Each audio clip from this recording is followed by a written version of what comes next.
Right after he agreed with Congress on the coronavirus relief package signed Friday, President Donald Trump was looking toward the next one, sending money to cash-strapped state and local governments.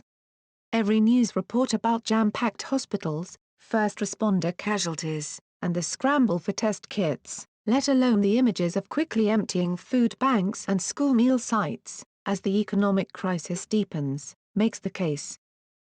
While state and local governments spend heavily to battle the virus, economic contraction strangles their revenues. But there's no easy path to help from Republicans in Congress, which has already allocated hundreds of billions for small businesses, hospitals and individual Americans thrown out of work by the coronavirus. Even in a catastrophic pandemic, helping states and cities conflicts with the deepest instincts of the modern Republican Party. Never mind that 26 of 50 state governors are themselves Republicans.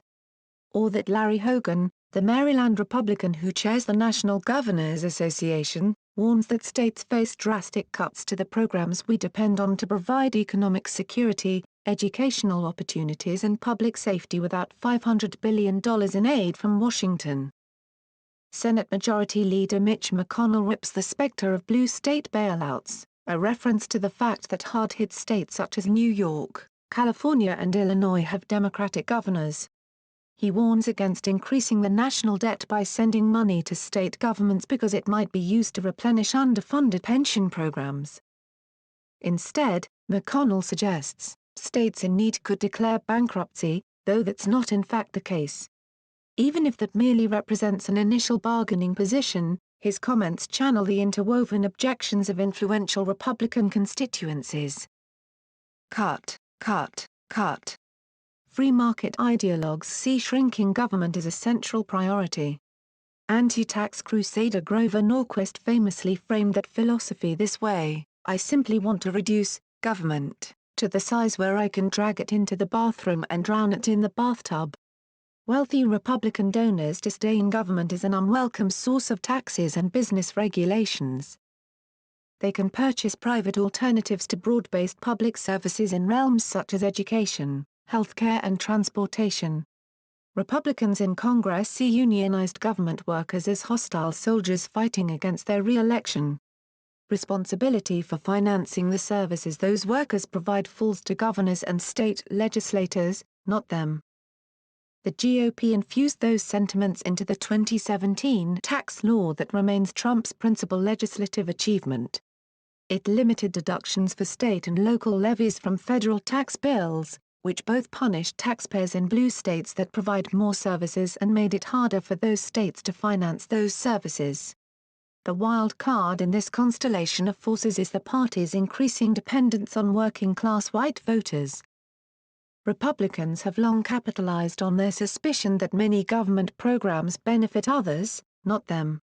Trump placed appeals to their racial resentments at the center of his 2016 campaign. Republican voters like entitlement spending even if the party doesn't.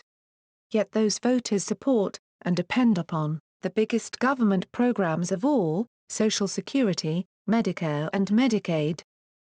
GOP donors and ideologues, who oppose the creation of those benefit programs in the 20th century, have not fully embraced them even in the 21st.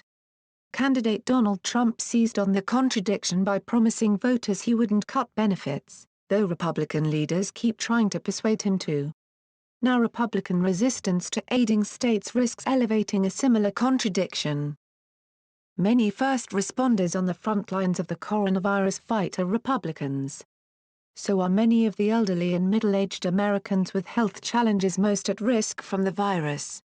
Every con game has an expiration date, said Jack Pitney, a political scientist specializing in the GOP at Claremont McKenna College.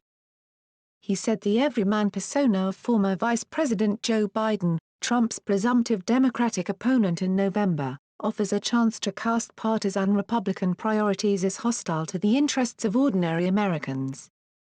Democratic New York Governor Andrew Cuomo, in biting terms, casts McConnell's resistance as ugly and un-American. On the basis of need, he noted, New York routinely contributes more than it takes from federal revenues while McConnell's Kentucky does the opposite. Another congressional fight looms.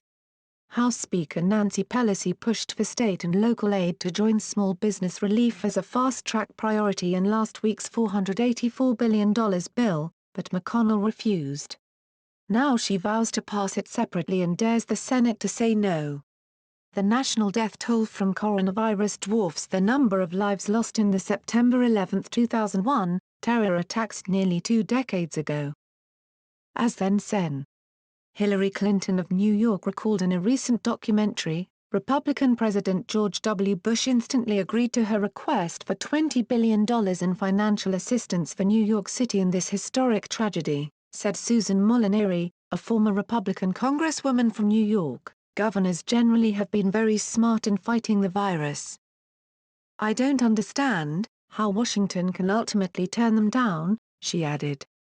His poll ratings sagging in key battlegrounds, Trump has a re-election incentive to protect states from near-term financial disaster. But for most of his term, the president has shown little willingness or ability to push Republican lawmakers where they don't want to go.